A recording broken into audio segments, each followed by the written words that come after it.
ಖರ್ಚು ಕಡಿಮೆ, ಉಳುಮೆ ಇಲ್ಲ, ಕಳೆ ಕೀಳುವಾಗಿಲ್ಲ, ಆಮೇಲೆ ಭೂಮಿಲಿ ತಾಕತ್ತು ಹೆಚ್ಚಾಗತ್ತೆ. ಅದರಿಂದಾಗಿ ಬೇಸಿಗೆನಲ್ಲಿ ಒಣಗ್ಲಿಲ್ಲ ಹಸ್ರಾಗೆ ಉಳ್ಕೋತು. ಆಮೇಲೆ ಇಳುವರಿ ಗ್ಯಾರಂಟಿ. ಕೆಮಿಕಲ್ ಅಲ್ಲಿ ಏನ್ ಬೆಳಿತೀವೋ ಅದಕ್ಕಿಂತ ಹೆಚ್ಚು ಬರುತ್ತೆ, ಅದಕ್ಕಿಂತ ಕಡಿಮೆ ಆಗುತ್ತೆ ಅಂದ್ರೆ ನಾನು ಬೆಳಿತಿರ್ಲಿಲ್ಲ ಖಂಡಿತ. ಹೌದು. ಈಗ ಸದ್ಯಕ್ಕೆ ನೋಡ್ಕೊಳ್ಳೋಣಪ್ಪ, ಮುಂದೆ ಪ್ರಾಡಕ್ಟ್ ಕ್ವಾಲಿಟಿ ಆಮೇಲೆ ನೋಡೋಣ, ನಾನ್ ಬದುಕೋಣ ಅನ್ನೋ ಮೈಂಡ್ ಯೋಚನೆ ಮಾಡ್ತಿದ್ನೋ ಏನೋ. ಬಟ್ ಇಳುವರಿ ಬಂದಿರೋದನ್ನ ನಾನು ನೋಡಿದ್ದೆ, ಹಾಗಾಗಿ ನಾನು ಆರ್ಗ್ಯಾನಿಕ್ನ ಯೂಸ್ ಮಾಡಿದೆ. ಇಳುವರಿ ಯಾವುದೇ ಕಾರಣಕ್ಕೂ ಕಡಿಮೆ ಅಂತೂ ಆಗಲ್ಲ. 100 ಜನ ಬರ್ತಾರೆ. ಈಗ ಎಲ್ಲ ನಾನು ಯೂಟ್ಯೂಬಲ್ಲಿ ಎಲ್ಲ ನೋಡಿದೆ, ಎಲ್ಲವೂ ನಾನು ಮನಸ್ಸು ಮಾಡಲಿಲ್ಲ. ಇವ್ರದ್ದು ಅಕ್ಕಪಕ್ಕ ತಳ್ಳಿಲಿ ಸಕ್ಸಸ್ ಆಗಿರೋದನ್ನ ನೋಡಿದ್ದೆ, ಹಂಗಾಗಿ ನಾನು ಇವ್ರ ಪ್ರಾಡಕ್ಟ್ನ ಯೂಸ್ ಮಾಡಿದೆ. ಇವ್ರ ಪ್ರಾಡಕ್ಟ್ನೇ ಯೂಸ್ ಮಾಡ್ತೀನಿ, ನೀವು ಇವ್ರನ್ನ ಫಾಲೋ ಮಾಡಿ. ಅದೇ ಈಗ ನೋಡಿ, ನಾವು 13 ತಿಂಗಳು ಬಿಟ್ಟರೆ 100 ಟನ್ನೇ ಬೀಳುತ್ತೆ ಇದು. ನಾವೀಗ ಕಬ್ಬು ಎಲ್ಲೂ ಇಲ್ವಲ್ಲ, ಹಾಗಾಗಿ 11 ತಿಂಗಳಿಗೆ 12 ತಿಂಗಳಿಗೆ ಈಗ ಫ್ಯಾಕ್ಟ್ರಿ ಅವರು ಕಟಿಂಗ್ ಮಾಡ್ಕೋತಿ ಅಂತ ಹೇಳಿದ್ದಾರೆ. ನಾವು ನೋಡಿ ಇನ್ನೊಂದು ಬೆನಿಫಿಟ್ ನೋಡಿ, 6 ತಿಂಗಳಿಗೆ ಕಬ್ಬು ಬಿದೋಗುತ್ತೆ, ಎಲ್ಲಾ ಕಡೆನೂ ಬಿದೋಗುತ್ತೆ ಸರ್. 6 ತಿಂಗಳ ಮೇಲೆ ಒಂದು ನಿಲ್ಲಲ್ಲ. ಹೌದು ನೋಡಿ, ಈ ತರ ಕೆಳಗಡೆ ಬಿದ್ದಿದೆಯಲ್ಲ, ಈಗ ಇವ್ರ ಪದ್ಧತಿ ಪ್ರಕಾರ 10 ಅಡಿಗೆ ಹಾಕಿ ಸಾಲು ಅಂತ ಹೇಳ್ತಾರೆ ನೋಡಿ. 8 ಅಡಿ 6 ಅಡಿ 8 ಅಡಿಗೆ ಹಾಕಿ ಅಂತ ಹೇಳ್ತಾರೆ. ಬಿದ್ದೋದ ಮೇಲೆ ನೋಡಿ, ಈ ತರ ಪೈರು ಕೂಳೆ ನೋಡಿ, ಈ ತರ ಪೈರು ನೋಡಿ ಬಂದಿದೆ ನೋಡಿ, ಬಿದ್ದ ಮೇಲೆ ಬಂದಿರೋದು ಇವೆಲ್ಲ ಏನಾಗುತ್ತೆ, ದಪ್ಪ ಆಗುತ್ತೆ ಗಾಳಿ ಆಡ್ತಾ. ಇದು ಇಳುವರಿ ಬರಕ್ಕೆ ಒಂದು ಅವಕಾಶ ಆಗುತ್ತೆ ನಿಮಗೆ. ಡಬಲ್ ಇಳುವರಿ ನೋಡಿ, ಇಲ್ಲಿ 6 ಮರಿ ನೋಡಿ, ಎಷ್ಟು ಮರಿ ಇದೆ ನೋಡಿ, ದಪ್ಪಾಗೆ ಬರ್ತಾ ಇದೆ. ಇನ್ನು 8 ಅಡಿ 6 ಅಡಿ ಹಾಕಿದ್ರೆ ಇನ್ನೂ ದಪ್ಪ ಆಗುತ್ತೆ, ಮತ್ತೆ ಜಾಸ್ತಿ ಬರ್ತದೆ. ವೀಕ್ಷಕರೇ ನೋಡಿದ್ರಲ್ಲ, ನಾನು ಅದೇ ಹೇಳೋದು ಎಲ್ಲ ಕಡೆ, ದಯವಿಟ್ಟು ಸಾಲು ಮಿನಿಮಮ್ 6 ಅಡಿ ಸಾಲಿಂದ ಸಾಲಿಗೆ, ಇಲ್ಲ 8 ಅಡಿ ಇಡಿ. ಈ ಥರ ನೆಕ್ಸ್ಟ್ ಏನಾಗುತ್ತೆ, ಎಲ್ಲ ಕಬ್ಬು ಮಲ್ಕೊಂಡಾಗ ಬರೋ ಅಂಥ ಏನು ಮರಿಗಳಿದೆ ಅದು ತುಂಬ ಸೈಜಾಗಿ ಬರುತ್ತೆ, ತುಂಬ ಚೆನ್ನಾಗಿ ಬರುತ್ತೆ. ನೋಡ್ಬೋದು, ಅದೆಲ್ಲ ಸ್ವಲ್ಪ ಎಲೆಗಳು ಕಿತ್ತಿ ತೋರಿಸು. ಇಲ್ಲ ನೋಡಿ, ಇಲ್ಲಿ ಹಾಂ, ಇಲ್ಲ ಬಿದ್ದಿರೋದ ಇಲ್ಲಿ ನೋಡಿ ರೈತರ, ಇಲ್ಲಿ ಈ ಕೆಳಗಡೆ ಬಿದ್ದಿದೆ ನೋಡಿ, ಕಬ್ಬು ಕೆಳಗಡೆ ಬಿದ್ದಿದೆ. ಇದ್ರ ಪಕ್ಕದಲ್ಲಿ ನೋಡಿ 5-6 ಮರಿ ಬಂದಿದೆ, ಒಂದು 2-3 ಬಿದ್ದೋಗಿದೆ. ಬಿದ್ದ ಮೇಲೆ 5-6 ಮರಿ ಬಂದಿದೆ ಒಂದೇ ಕಡೆ. ಇವೆಲ್ಲ ದಪ್ಪ ಆಗ್ತವೆ. 8 ಅಡಿ 10 ಅಡಿ ಬಿಟ್ರಂತೂ ಇನ್ನೂ ದಪ್ಪ ಆಗೋಗುತ್ತೆ. ಇಳುವರಿ ಅದರಿಂದನೇ ಬರುತ್ತೆ ನೋಡಿ. ಇಲ್ಲೂ ಇದೆ, ಇಲ್ಲೆಲ್ಲ ಇದೆ. 3ನೇ ಕೂಳೆ ಇದು. ಗಾಳಿ ಬೇಕು, ಗಾಳಿ ಬಂದಷ್ಟು ದಪ್ಪ ಆಗ್ತವೆ. ನಾನು ಬಿಟ್ಟಿರೋದು 4 ಅಡಿಗೆ. ಇವ್ರ ಪದ್ಧತಿ ಪ್ರಕಾರ 8 ಅಡಿ ಬಿಟ್ಟರೆ ನೋಡಿ ಈ ಥರ ಬರುತ್ತೆ ನೋಡಿ. ಬಿದ್ದಿರೋ ಕಬ್ಬು ಕೂಡ ಸತ್ತಿಲ್ಲ, ಅರ್ಧ ಆಗಿದೆ, ಕಟಿಂಗ್ ಆಗಿದೆ. ಎಲ್ರಿಗೂ ನಮಸ್ಕಾರ, ಕಿರಣ್ ಪ್ರಕಾಶ್ ಮಾತಾಡೋದು ಫಸ್ಟ್ ಅರ್ತ್ ಫೌಂಡೇಶನಿಂದ. ಸೊ ಲಾಸ್ಟ್ ವಿಡಿಯೋಲಿ ನೋಡಿದ್ರಿ, ಇನ್ನೊಂದು ಸತಿ ಹೊಸೊಬ್ರಿಗೆ ಪರಿಚಯ ಕೊಡ್ತೀನಿ. ಸರ್ ನಮಸ್ಕಾರ. ನಮಸ್ಕಾರ. ನಿಮ್ಮ ಹೆಸರು ಯಾವ ಊರು ಎಲ್ಲ ಹೇಳಿ. ಯೋಗೇಶ್ ಅವರೇ ನಮಸ್ತೆ. ಸೊ ಯೋಗೇಶ್ ಅವರು ಲಾಸ್ಟ್ ಟೈಮ್ ವಿಡಿಯೋಗೆ ಬಂದಿದ್ದರು. ಸೊ ಅವ್ರ ಸ್ನೇಹಿತರು, ಅವರು ಹೆಸರು ಯಾವ ಊರು ಎಲ್ಲ ಕೇಳೋಣ. ಸರ್ ನಮಸ್ಕಾರ ಹೇಳಿ. ಸರ್ ನನ್ನ ಹೆಸರು ನಾಗೇಶ್ ಅಂತ, ಕುಪ್ಪೆಗಲ ಗ್ರಾಮದವರು, ಮೈಸೂರು ತಾಲೂಕು, ವರ್ಣ ಹೋಬಳಿ ಬರುತ್ತೆ. ಓಕೆ. ನಾವು ಕಬ್ಬು ಹಾಕಿ ಇವಾಗ 7 ಮಂತ್ಸ್ ಆಗಿದೆ. ಲಾಸ್ಟಲ್ಲಿ ಕೂಡ ಬಂದು ವಿಡಿಯೋ ಮಾಡಿದ್ರು. ಇವ್ರ ಕೊಟ್ಟಂಥ ಪ್ರಾಡಕ್ಟಿಂದನೇ ನಾನು ಈ ರೀತಿ ಕಬ್ಬನ್ನ ಬೆಳೆದಿದ್ದೀನಿ. ಚೆನ್ನಾಗಿದೆ ಸರ್ ತುಂಬ. ಇವಾಗ ಎಷ್ಟನೇ ಕೂಳೆ ಇದು? ಇದು 3ನೇ ಕೂಳೆ ಸರ್. 3ನೇ ಕೂಳೆ. ಫಸ್ಟು ಸೆಕೆಂಡು ನೀವು ಕೆಮಿಕಲಲ್ಲಿ ಮಾಡಿದ್ವಿ. ಸೊ ಅವಾಗ ನಾವೆಲ್ಲ ನಿಮ್ಮೂರಲ್ಲಿ ಬಾಳೆ ಎಲ್ಲ ಮಾಡೋದನ್ನ ನೋಡಿ ಕಬ್ಬಿಗೂ ಮಾಹಿತಿ ಕೇಳಿದ್ರಿ. ಸೊ ಫಸ್ಟಿಂದ ಇದನ್ನೇ ಯೂಸ್ ಮಾಡಿದ್ದೀರಾ, ಬೇರೆ ಏನಾದ್ರು ಕೆಮಿಕಲ್ ಹಾಕಿಲ್ಲ? ಇಲ್ಲ, ಒಂದು ಕಾಳು ಕೂಡ ಕೆಮಿಕಲ್ ಹಾಕಿಲ್ಲ. ಯೋಗೇಶ್ ಅವರೇ, ನೀವು ಇವಾಗ ಇಲ್ಲಿ ಇವ್ರಿಗೆ ನಮ್ದು ಎಲ್ಲ ಕನ್ಸಲ್ಟಿಂಗ್ ಆಗೆಲ್ಲ ಕೊಟ್ಟು ನೀವು ಇಲ್ಲಿ ತನಕ ಬಂದಿದೆ 7 ತಿಂಗಳಲ್ವಾ? ಹೌದು, 7 ತಿಂಗಳು. ಸೊ ಏನು ಹೇಳಕ್ಕೆ ಇಷ್ಟಪಡ್ತೀರಾ ನೀವು? ನಾನು ಈಗ ಬಂದು ನೋಡಿದಾಗ ಅವಾಗ ಬಂದು ತಿಂಗಳು ನೋಡ್ಕೊಂಡು ವಿಸಿಟ್ ಮಾಡ್ಕೊಂಡು ಹೋಗ್ತಾ ಇದೆ. ಚೆನ್ನಾಗಿತ್ತು, ಹೆಸರಿದೆ, ತುಂಬಾ ಹೆಸರಿದೆ, ಅವರು ಖುಷಿಯಾಗಿದ್ದಾರೆ. ಓಕೆ ಸರ್, ಇವಾಗ ಲಾಸ್ಟ್ ಟೈಮ್ ಬೆಳೆದಿದ್ದು, ಇವಾಗ ಕೆಮಿಕಲಲ್ಲಿ ಮಾಡಿದಾಗ ಫಸ್ಟ್ ಟೈಮ್ ಮಾಡಿದಾಗ 70-80 ಇಲ್ಲಿ ನಿಮ್ಮೂರಲ್ಲಿ ಜನರಲಿ 70-80 ಟನ್ ತೆಗಿತೀರಿ ಫಸ್ಟ್ ಕೂಳೆ. 2ನೇ ಕೂಳೆ ಎಷ್ಟು ಬಂತು? 2ನೇದು 80 ಬಂತು ಸರ್. ಮೊದಲನೇದು 85 ಬಂದಿತ್ತು, 2ನೇದು 80 ಬಂದಿತ್ತು. 3ನೇದು ಬರ್ತಿತ್ತ ನಿಮ್ಮೂರಲ್ಲಿ? ಬಿಡೋದೇ ಇಲ್ಲ, ಯಾಕಂದ್ರೆ 50-60 ಬಂದು ನಿಂತ್ಕೊಳ್ಳುತ್ತೆ. ವರ್ಕೌಟ್ ಆಗಲ್ಲ 50-60 ಎಷ್ಟು. ಸೊ ಫಸ್ಟ್ ಟೈಮ್ ನೀವು ಇದೇ ಪ್ರಶ್ನೆ ಕೇಳಿದ್ರಿ.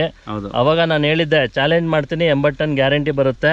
3ನೇ ಕೂಳೆ ಅಷ್ಟೇ ಅಲ್ಲ, ನಮ್ಮ ಪದ್ಧತಿ ಯೂಸ್ ಮಾಡಿದ್ರೆ 10 ಕೂಳೆ ಬೆಳಿಬೋದು ಅಂತ ನಾನು ಎಲ್ಲ ಕಡೆ ಚಾಲೆಂಜ್ ಮಾಡ್ತಾ ಇದ್ದೀನಿ. 10 ಕೂಳೆನು 10 ವರ್ಷ ಬೆಳೆದ್ರು ನಿಮ್ಗೆ 80 ಟನ್ ಗ್ಯಾರಂಟಿ. ಏನಕ್ಕೆ ಅಂದರೆ ನಾವು ಹೇಳೋಂಥ ಪದ್ಧತಿ. ಆಮೇಲೆ ಮೇಯ್ನು ನಾವು ಕನ್ಸಲ್ಟಿಂಗ್ ಆಗಿ ಚಾರ್ಜ್ ಮಾಡೋದೆಷ್ಟು, ಬರೀ 1,500 ವೀಕ್ಷಕರೇ. ಅಂದರೆ 15,000 ಅಲ್ಲಿ 10 ಡೋಸು ಕ್ಲೀನಾಗಿ ಇನ್ನೊಂದು ಸತಿ ಹೇಳ್ತೀನಿ ಕೇಳಿಸ್ಕೊಳ್ಳಿ. 1,500 ತಿಂಗಳಿಗೆ ಡ್ರಿಪ್ಪಲ್ಲಿ ಬಿಡೋರು 1,500 10 ತಿಂಗಳು 10 ಸತಿ ಹಾಕಿದ್ರೆ ಸಾಕು 80 ಟನ್ ಗ್ಯಾರಂಟಿ. ಕೆಮಿಕಲ್ ಮಾಡಿದಾಗ ಒಂದು ವರ್ಷಕ್ಕೆ ಎಷ್ಟು ಖರ್ಚು ಬಂತು ಸರ್? ಸರ್ ಕೆಮಿಕಲ್ ಬಂದಾಗ ಒಂದು ಎಕರೆಗೆ 30-40 ಸಾವಿರ ಬರುತ್ತೆ. 30-40 ಸಾವಿರ ಖರ್ಚು ಬರುತ್ತೆ. ಸರಿ ಕೆಮಿಕಲ್ ಅದು ಉಳುಮೆ ಮಾಡಬೇಕು, ಇದು ಉಳುಮೆ ಮಾಡಂಗಿಲ್ಲ. ಹೌದು, ಮಲ್ಚಿಂಗ್ ಉಳ್ಕೊಳ್ಳುತ್ತೆ. ಸೊ ಕೆಮಿಕಲ್ಗೆನೆ 40 ಸಾವಿರ ಖರ್ಚು ಮಾಡೋರು ಇದ್ದಾರೆ. ಖಂಡಿತ ಇದೆ. ಸೊ ಬರೀ ಗೊಬ್ಬರನೇ 40 ಸಾವಿರ ಹಾಕೋರು ಇದ್ದಾರೆ, ಗೊಬ್ಬರನೇ 40 ಸಾವಿರ 30 ಸಾವಿರಕ್ಕೂ ಮಾಡೋರು ಇದ್ದಾರೆ. ಹೌದು. ಸೊ ಇವಾಗ ನಮ್ಮ ಈ ಕಡೆ ಎಲ್ಲ ಏನಾಗುತ್ತೆ, 3ನೇ ಕುಳೆ ನಮ್ಮ ಕಡೆ ಯಾರು ಬಿಡಲ್ಲ. ಸೊ 3ನೇ ಕುಳೆ ಬಿಟ್ರೆ 40-50 ಅಷ್ಟೇ ಬರೋದು. ಮಂಡ್ಯ ಬೆಲ್ಟ್ ಫುಲ್ಲು ನಿಮಗೆ ಫಸ್ಟ್ ಕುಳೆ ಆಗಲಿ, ಫಸ್ಟ್ ಕುಳೆನೇ ಇವಾಗ 60-50, 2ನೇ ಕುಳೆಗೆ 40-45. ಸೊ ನಾನು ಹೇಳೋದು ವೀಕ್ಷಕರೇ, ಡ್ರಿಪ್ ಮಾಡಿಸಿ ತಿಂಗಳ ಡ್ರಿಪ್ಪಲ್ಲಿ ಬಿಡಿ, ನಿಮ್ಗೆ ಲೇಬರ್ ಕಾಸ್ಟ್ ಇಲ್ಲ. ಲೇಬರ್ ಏನೋ ಜಾಸ್ತಿ ತಗೊಳುತ್ತಾ ನಮ್ದ್ರಲ್ಲಿ? ಇಲ್ಲ ಸರ್, ಏನ್ ಲೇಬರ್ ಏನ್ ಕೊಟ್ಟಿಲ್ಲ ನಾನು. ಗೊಬ್ಬರ ಎಲ್ಲ ನಾನು ಒಬ್ಬನೇ ಡ್ರಮ್ ಮಾಲೀಕ ಅದು ಹಾಕೋತೆ ಡ್ರಿಪ್ಪಲ್ಲಿ ಕಳಿಸ್ಬಿಡ್ತೀನಿ. ಹೇಳಂತ ಪದ್ಧತಿಯಲ್ಲಿ ಮಾಡಿ ಏನಪ್ಪಾ ಅಂದ್ರೆ ಇದು ಕಳೆ ಕೀಳೋ ಏನಾರು ಕಳೆ ಒಂದ್ 4 ಹೆಣ್ಣಾಳು ಕೊಟ್ಟಿದ್ದೆ ಅಷ್ಟೇ, 2 ಬಾರಿ. ಅವಾಗೆಲ್ಲ 20 ಆಳು ಕೊಡ್ತಿದ್ದೆ ಅದು ಉಳುಮೆ ಮಾಡುವಾಗ. ಇವಾಗ ಮಲ್ಚಿಂಗ್ ಇರೋದ್ರಿಂದ ಕೆಲವೊಂದ್ ಕಡೆ ಬರುತ್ತೆ, ಅದನ್ನ ಒಂದ್ 4 ಹೆಣ್ಣಾಳು. ಈಗ ರೆಗ್ಯುಲರ್ ರೈತರು ಅಲ್ಲಿ ನಾವು ಜಮೀನಲ್ಲೇ ದುಡಿತೀನಿ ಅನ್ನೋರು ಅದು ಬೇಕಾಗಿಲ್ಲ. ಅವ್ರೇನೆ ಡೈಲಿ 2 ಅವರ್ 1 ಅವರ್ ಕೆಲಸ ಮಾಡಿದ್ರೆ ಸಾಕು, ಆಳು ಬೇಕಿಲ್ಲ. ನಾವು ಸ್ವಲ್ಪ ಬಿಸಿ ಶೆಡ್ಯೂಲ್ ಇರೋದ್ರಿಂದ ಆಳುಗಳು ಕೊಟ್ಟು ನಾವು ಮಾಡ್ಕೋತೀವಿ ಅಷ್ಟೇ, 4 ಹೆಣ್ಣಾಳು ಅಷ್ಟೇ. ಸೊ ಗಿಡದ ಬಗ್ಗೆ ಮಾತಾಡೋಣ ಬನ್ನಿ. ಸೊ ಜನರಲಿ ಎಷ್ಟು ಅಡಿ ಇದೆ ಇದು ಸರ್? ಇದೊಂದು 8-10 ಅಡಿ ಬರುತ್ತೆ. 10 ಅಡಿ ಮೇಲಿದೆ, 12 ಅಡಿ ಇದೆ ಅದು ತುದಿ. ಸೊ ನೋಡಿ ಕ್ವಾಲಿಟಿ ಯಾವ ಥರ ಇದೆ ಅಂತ. ತುಂಬ 7 ತಿಂಗಳಿಗೇನೆ 12 ಗಿಂಟ್ ಬಂದಿದೆ. 12 ಗಿಂಟ್ ಬಂದಿದೆ. ಇದು 3ನೇ ಕೂಳೆ. ಮೊದಲನೇ ಕೂಳೆ ಥರನೇ ಇದೆ, 2ನೇದು 3ನೇದು ಥರನೇ ಇದೆ. ಒಳಗಡೆ ಎಲ್ಲ ಇನ್ನ ಜಾಸ್ತಿ ಬಂದಿದೆ, ಯಾಕಂದ್ರೆ ಒಳಗಡೆ ಇನ್ನೂ ದಪ್ಪಾಗಿರೋವೆಲ್ಲ ಇದೆ ಸರ್. ಒಳಗಡೆ ಹೋಗಕ್ ಆಗ್ತಾ ಇಲ್ಲ, ನೋಡ್ಬೋದು ವೀಕ್ಷಕರೇ. ಸೊ ನಾನೇನು ಹೇಳೋಕ್ಕೆ ಇಷ್ಟಪಡ್ತೀನಿ ಅಂದರೆ, ನೋಡಿ ಫಸ್ಟ್ ನಾನು ಹೇಳಿದೆ ಸರ್ಗೆ, ನೀವು ಒಂದು ಸಾಲು ತೆಗ್ಬಿಡಿ. ಯಾಕಂದರೆ ನಾನು ಹೇಳೋದು ಮಿನಿಮಮ್ 6 ಅಡಿಯಿಂದ 8 ಅಡಿ ಸಾಲಿಂದ ಸಾಲಿಗೆ. ಯಾಕಂದರೆ ನಮಗೆ ಎಷ್ಟು ಗಾಳಿ ಬೆಳಕು ಜಾಸ್ತಿ ಬರುತ್ತೆ ಅಷ್ಟು ದಪ್ಪ ಆಗುತ್ತೆ, ಅಷ್ಟು ಚೆನ್ನಾಗೆ ಮರಿಗಳು ಬರುತ್ತೆ. ಸೊ ಮರಿ ಸಂಖ್ಯೆ ಎಲ್ಲ ನಿಮಗೆ ಲಾಸ್ಟ್ ಟೈಮ್ಗೂ ಈ ಟೈಮ್ಗೂ ಜಾಸ್ತಿ ಬಂತಾ ಸರ್? ಬಂದಿದೆ ಸರ್. ಸೊ ಏನಾಗುತ್ತೆ ವೀಕ್ಷಕರೇ, ಜಾಸ್ತಿ ಗಾಳಿ ಬೆಳಕು ಬಂದಾಗ ನಮಗೆ ಮರಿ ಸಂಖ್ಯೆ ಜಾಸ್ತಿ ಆಗುತ್ತೆ, ಕಬ್ಬು ದಪ್ಪ ಜಾಸ್ತಿ ಆಗುತ್ತೆ. ಇರೋದೆಲ್ಲ ನೀಟಾಗಿದೆ. ಈಗ ಏನಾಗ್ತಾ ಇತ್ತು, ನಾವು ಉಳುಮೆ ಮಾಡಿಸಿ ನಾವು ಕೆಮಿಕಲ್ ಕೊಟ್ಟಿದ್ರೆ ಸಣ್ಣ ಸಿದ್ರೆ ತರ ಎಲ್ಲ ಬರೋದು, ಗುಂಪು ಮಾತ್ರ ಪೊದರೆ ತರ ಕಬ್ಬು. ಇದು ಆ ರೀತಿ ಪೊದರೆ ತರ ಇಲ್ಲ, ನೋಡಿ ಇಲ್ಲೇ ನೋಡ್ಬೋದು, ಪೊದರೆ ತರ ಕಾಣಿಸ್ತಾ ಇಲ್ಲ. ಅದೊಂದು ಪೇಸು ಸ್ವಲ್ಪ ಬೇಕು. 3ನೇ ಕುಳ ಆಗಿರೋದ್ರಿಂದ ಇವರೆಷ್ಟು 4-5 ಅಡಿ ಕಲ್ವಾಗಿರೋದು. ಇದು 4.5 ಅಡಿ. 4.25 ಅಡಿ ಇರೋದು. ನಾನು ಹೇಳೋದು, ನೀವು ಜಾಸ್ತಿ 6 ಅಡಿ 8 ಅಡಿ ಬಿಟ್ಟರೆ ನಿಮಗೆ ಇನ್ನೂ 100% ರಿಸಲ್ಟ್ ಚೆನ್ನಾಗಿ ಬರುತ್ತೆ. ಆಮೇಲೆ ಇನ್ನೊಂದು ಏನು ಹೇಳೋಕ್ಕೆ ಇಷ್ಟಪಡ್ತೀನಿ ಅಂದರೆ, ಈ ಹಸಿರು ನಿಮಗೆ ಕೆಮಿಕಲಲ್ಲಿ ಏನಾಗುತ್ತೆ, 2 ದಿನಕ್ಕೆ 3 ದಿನಕ್ಕೆ 1 ವಾರಕ್ಕೆ ಚೆನ್ನಾಗಿರುತ್ತೆ, ಆಮೇಲೆ ಡೌನ್ ಆಗೋಗುತ್ತೆ. ಸೊ ಇದು ಯಾವ ಥರ ಆಯಿತು, ಸ್ಪ್ರೇ ಒಂದ್ಸತಿ ಎಷ್ಟು ಸ್ಪ್ರೇ ಮಾಡಿದ್ದೀರಾ? ಒಂದೇ ಅಲ್ಲ, ಒಂದ್ಸತಿ ಸ್ಪ್ರೇ, ಆಮೇಲೆ ಎಲ್ಲಿ ಒಳಗೆ ಹೋಗಕ್ಕಾಗದೇ ಇಲ್ವಲ್ಲ. ಆಮೇಲೆ ಎಲ್ಲ ಅಲ್ಲ, ನಾವೇಂದ್ರಲ್ಲಿ ಲೇಟಾಗಿ ಮಾಡಿದ್ರೆ ಫಸ್ಟ್ ಇಂದ ಮಾಡಿದ್ರೆ ಒಂದು 2-3 ಮಾಡ್ಬೋದು. ಇರ್ಲಿ ಸಾಕು, 2 ಸ್ಪ್ರೇ ನಾನು ಹೇಳೋದು. ಸೊ ನೀವು 1 ಸ್ಪ್ರೇ ಮಾಡಿದ್ದೀರಾ, ಫಸ್ಟ್ ಕ್ಲಾಸ್ ಆಗಿದೆ. ಆಮೇಲೆ ಗ್ರೀನರಿ ಇವಾಗ ಈ ಬೇಸಿಗೆ ಈ ಸತಿ ಸಿಕ್ಕಾಪಟ್ಟೆ ಬೇಸಿಗೆನಲ್ಲೂ ಗ್ರೀನ್ನೆಸ್ ಉಳ್ಕೋತು ಸರ್. ಸೊ ಏನು ನೀವು ಡಿಫ್ರೆನ್ಸ್ ಏನು ಕಾಣಿದ್ರಿ ಕೆಮಿಕಲ್ ಮಾಡುವಾಗ ಇವಾಗ? ಸರ್ ಕೆಮಿಕಲ್ ಮಾಡುವಾಗ ನೋಡಿ, ಈಗ 3ನೇ ಕುಳೆ ಅಂತೀವಲ್ವಾ, 2ನೇದೇ ಅದು ಪೊಂತೆ ಕಟ್ಕೊಳಂಗ್ ಬರುತ್ತೆ, ಬುಡ ಕೂತ್ರ ತರ ಕಾಣಿಸುತ್ತೆ, ಸಣ್ಣ ಮರಿ ಯಾವ್ದು ಡೆವಲಪ್ ಆಗಲ್ಲ. ಇದ್ರಲ್ಲಿ ಆ ತರ ಕಾಣ್ಲಿಲ್ಲ. 1 2ನೇದು ಬೇಸಿಗೆ ಖರ್ಚು ಕಡಿಮೆ, ಉಳುಮೆ ಇಲ್ಲ, ಕಳೆ ಕೀಳೋಗಿಲ್ಲ, ಆಮೇಲೆ ಭೂಮಿಲಿ ತಾಕತ್ತು ಹೆಚ್ಚಾಗತ್ತೆ. ಅದರಿಂದಾಗಿ ಬೇಸಿಗೆನಲ್ಲಿ ಒಣಗ್ಲಿಲ್ಲ, ನಮ್ದು ಒಣಗ್ಲಿಲ್ಲ, ಹಸ್ರಾಗೆ ಉಳ್ಕೋತು. ಬೇರೆವೆಲ್ಲ ನೋಡಿದ್ರೆ ನೋಡಕ್ಕೆ ಬೇಜಾರಾಗದು. ಅಲ್ಲೆಲ್ಲ ನೋಡ್ತಿದ್ನಲ್ಲ, ನೋಡಕ್ಕೆ ಬೇಜಾರು ನನಗೆ. ಇನ್ನೊಂದು ಈ ಸಲ ಬೇಸಿಗೆ ತುಂಬಾ ಜಾಸ್ತಿ, ನಮ್ದು ನೀರು ತುಂಬಾ ಡೌನ್ ಆಗಿತ್ತು, ಅರ್ಧಂಬರ್ಧ. ಬೇಸಿಗೆ ತುಂಬಾ ಜಾಸ್ತಿ ಇರೋದ್ರಿಂದ ಸುಮಾರು ಕಡೆ ಕಬ್ಬೆಲ್ಲ ಒಣಗೋಗಿದೆ. ಬಟ್ ಇವರು ನೀರಿದೆ, ಆದ್ರೂ ಇವರು ಮಲ್ಚಿಂಗ್ ಮಾಡಿರೋದ್ರಿಂದ ಅದು ತೇವಾಂಶ ಮೇಂಟೈನ್ ಆಗಿದೆ. ಸೊ ಯಾವಾಗ ನಮ್ದು 100% ಸಾವಯವ ಮಾಡ್ತೀರಿ, ನ್ಯಾಚುರಲ್ ಫಾರ್ಮಿಂಗ್ ಮಾಡ್ತೀರಿ, ಗಿಡ ಯಾವಾಗಲೂ ಹಸ್ರಾಗೇ ಇರುತ್ತೆ, ಅದ್ರ ಕಂಡೀಷನ್ ಚೆನ್ನಾಗಿರುತ್ತೆ. ಇವಾಗ ಸಾಯಿಲಲ್ಲಿ ನಿಮಗೆ ನೀರನ್ನ ಹಿಡಿದಿಟ್ಕೊಳ್ಳೋಂಥ ಶಕ್ತಿ ಇರುತ್ತೆ. ಸೊ ಯಾವಾಗ ನಮಗೆ ಮಣ್ಣಲ್ಲಿ ನೀರಿನ ಶಕ್ತಿ ಹಿಡಿದಿಟ್ಕೊಳ್ಳೋ ಶಕ್ತಿ ಜಾಸ್ತಿ ಇರುತ್ತೆ, ಸೊ ಅವಾಗ ನಮಗೆ ಗಿಡಗಳು ಬೇಗ ಮಂಕಾಗಲ್ಲ. ಈಗ ನಾವು ಮಲ್ಚಿಂಗ್ ಇಲ್ಲ ಅಂದಿದ್ರೆ, ಉಳುಮೆ ಮಾಡಿಸಿದ್ರೆ ನೀರು ಸಾಕಾಗ್ತಾ ಇರಲಿಲ್ಲ. ಯಾಕಂದ್ರೆ ಅರ್ಧ ಆಗ್ಬಿಟ್ಟಿತ್ತು ನಮ್ದು ನೀರು, ಸಾಲ್ತಿರ್ಲಿಲ್ಲ. ಈಗ ನಮ್ಗೆ ಮಲ್ಚಿಂಗ್ ಇರೋದ್ರಿಂದ ನಾವು ಒಂದು ವಾರಕ್ಕೆ ಕೊಟ್ರು ನೋ ಪ್ರಾಬ್ಲಮ್, ಏನು ತೊಂದರೆನೇ ಇಲ್ಲ. ಹೌದು, 1 ಅವರ್ ಕೊಟ್ರು ಸಾಕು ಸಾಕು. ಆ ಥರ ಇದೆ ನೋಡಿ. ಸೊ 1 ಎಕರೆ ಮಾರೋರು 5 ಎಕರೆ ಮಾಡ್ಬೋದು ಆರಾಮಾಗಿ. ಮಾಡ್ಬೋದು, ಯಾಕಂದ್ರೆ ಖರ್ಚು ಕಮ್ಮಿ ಇದೆ. ಕಡಿಮೆ ಇದೆ. ಸೊ ಯಾವಾಗ ಖರ್ಚು ಕಮ್ಮಿ ಆಗುತ್ತೆ ನಿಮಗೆ ನೀರಿನ, ಇವಾಗ ಒಂದೇ ಬೋರ್ ಇರೋರು ಎಷ್ಟು ಎಕರೆ ಮಾಡ್ಬೋದು ಅಂತ ಟೆನ್ಷನ್ ಇರುತ್ತೆ. ಹೌದು. ಸೊ ಯಾವಾಗ ನೀರಿನ ಪ್ರಾಬ್ಲಮ್ ಇರಲ್ಲ 100% ಚೆನ್ನಾಗುತ್ತೆ. ಸೊ ವೀಕ್ಷಕರೇ, ಫಸ್ಟಿಂದ ನಾವು ಹೇಳ್ತಾ ಇದ್ದೀನಿ, ಚಾಲೆಂಜ್ ಮಾಡ್ತೀನಿ, ಎಲ್ಲರೂ 100% ಕೆಮಿಕಲ್ ಬಿಡಿ, ಸಾವಯವ ಮಾಡಿ. ಒಬ್ಬ ರೈತ 1 ಎಕರೆ ಕಬ್ಬು ಬೆಳೆದ್ರೆ ಲಕ್ಷಾನುಗಟ್ಟಲೆ ಜನ ಅದರಿಂದ ಬೆಲ್ಲ ತಿಂತಾರೆ. ದಯವಿಟ್ಟು ಅರ್ಥ ಮಾಡ್ಕೊಳ್ಳಿ. ಎಲ್ಲ ಕಡೆ ಕ್ಯಾನ್ಸರ್ ಜಾಸ್ತಿ ಆಗ್ತಾಯಿದೆ, ನಾನು ಪ್ರತಿಯೊಂದು ವಿಡಿಯೋಲು ಹೇಳ್ತಾ ಇದ್ದೀನಿ. ಸೊ ಈ ಕೆಮಿಕಲ್ ಆಗಿದ್ರೆ ಕೆಮಿಕಲ್ ಹಾಕೋದು, ಸ್ಪ್ರೇ ಮಾಡೋದು ನಿಮಗೂ ಎಷ್ಟು ಕಷ್ಟ, ಉತ್ಸಾಹದ ಕಷ್ಟ. ಸೊ ರೈತರು ಉಳಿಬೇಕು. ಇವಾಗ ಎಲ್ಲ ಕಡೆ ರೈತರಿಗೆ ಸಿಕ್ಕಾಪಟ್ಟೆ ಕ್ಯಾನ್ಸರ್ ರೈತರಿಗೂ ಆಗ್ತಾಯಿದೆ, ಏನು ಸರ್? ಹೌದು ಸರ್. ಸೊ ಈ ಕೆಮಿಕಲ್ ಹೊಡಿಯೋದ್ರಿಂದ ರೈತರ ಪ್ರಾಬ್ಲಮ್ಮು, ಭೂಮಿ ತಾಯಿ ಹಾಳಾಗುತ್ತೆ. ಅದನ್ನು ತಿಂದವರು ಅವ್ರಿಗೂ ಕ್ಯಾನ್ಸರ್ ಬರ್ತಾ ಇದೆ. ಸೊ ಇದು ಒಂದು ಅಲ್ಲ, ಎಲ್ಲರಿಗೂ ಒಳ್ಳೇದಾಗುತ್ತೆ. 1 ಎಕರೆ ಕಬ್ಬು ಬೆಳೆದ್ರೆ ನಿಮಗೆ ಸಾವಿರಾರು ಜನ, ಲಕ್ಷಾಂತರ ಜನ ಕಬ್ಬು ಇಂದ ಬೆಲ್ಲ ಮಾಡಿರೋಂಥ ಬೆಲ್ಲ ತಿಂತಾರೆ, ಸಕ್ಕರೆ.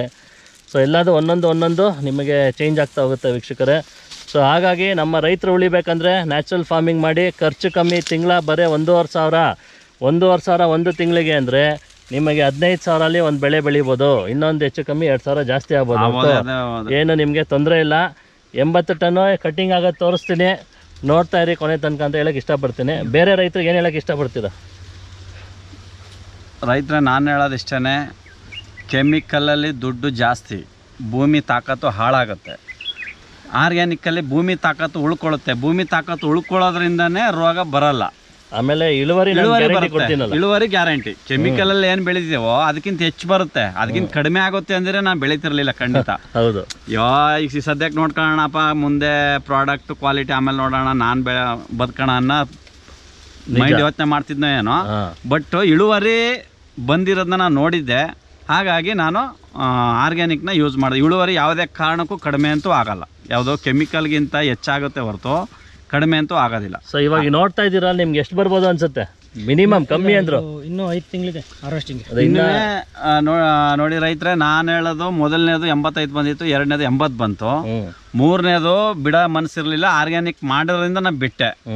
ಅದು ಕಮ್ಮಿ ಅಂದ್ರೂ 80 ಬಂದೇ ಬರುತ್ತೆ.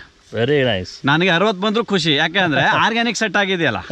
ಆರ್ಗ್ಯಾನಿಕಲ್ ಅಷ್ಟು ಬಂತು ಅಂದ್ರೆ ಕೆಮಿಕಲ್ ಅಲ್ಲೂ ಅಷ್ಟೇ ಬರ್ತಿತ್ತು. ಅದು ನಾನು ಗ್ಯಾರಂಟಿ ಹೇಳ್ತೀನಿ, 80 ಟನ್ ಮೇಲ್ ಗ್ಯಾರಂಟಿ ಚಾಲೆಂಜ್ ಮಾಡ್ತೀನಿ. ಯಾಕಂದ್ರೆ ಇವಾಗ ಕಾಣ್ತಿದ್ಯಲ್ಲ ನಿಮ್ಗೆ, ಕಾಣಿಸ್ತಾ ಇದೆ, ಅಷ್ಟು ದಪ್ಪ ಇದೆ. ಇವಾಗ ಇನ್ನ 5 ತಿಂಗಳಿದೆ ಕಟಿಂಗ್ಗೆ, ಇನ್ನೂ 5 ತಿಂಗಳಿದೆ. ಫ್ಯಾಕ್ಟ್ರಿ ಅವರು ಪ್ರಕಾರ 13-14 ತಿಂಗಳು ಕಟಿಂಗ್ ಮಾಡ್ಕೋತಾರೆ. ಅಲ್ಲಿವರೆಗೂ ಬೆಳೀತಿದೆ ಕಬ್ಬು. ಇವರು ಬಂದಿದ್ರಲ್ಲ, ಅವ್ರು ಏನಂದ್ರು? ಯಾರು ಸರ್?